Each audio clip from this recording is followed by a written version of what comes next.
thing. First of all, Third Ward is a very diverse ward. It's huge. It goes from all the way here on Welcome. I mean, parts of Center Point Mall area is still Third Ward.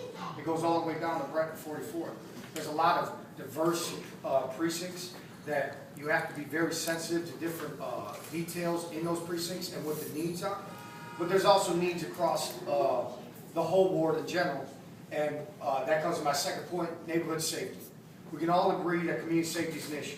Now you have some neighborhoods like Ridgemore, like Elder Heights. They have B&Es are increasing, their response times are increasing. Then you have neighborhoods such as mine, a few blocks down the street, South Hill, or Baxter right next to it, where we have, you know, murders in the middle of broad daylight. But these are all issues that can be dealt with through a community policing effort, which is one thing I want to address. Community policing is where we need to go. And the third thing is infrastructure. You know, we have issues with roads, we have issues with parks, with neighborhood business corridors. Some neighborhoods in the Third Ward are thriving, others, they need help.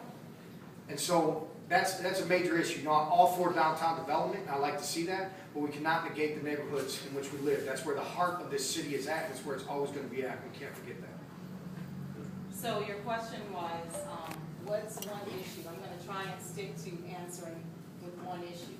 And for me, I think it's neighborhood engagement, because I think that very strong, viable neighborhoods can welcome what they want in them, and they can get rid of what they don't want.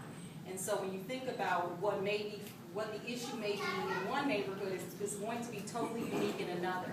And so I think that if neighborhoods recognize how viable they are when they're strong and they're together as a team, then they can impact change that you cannot believe. And so I think neighborhood engagement is essential, because some neighborhoods are experiencing violence right now, for an example, and I think it's up to the people in those communities to make sure that they're addressing that issue. And they're going to have to bring in people from all facets of the community to help to address it.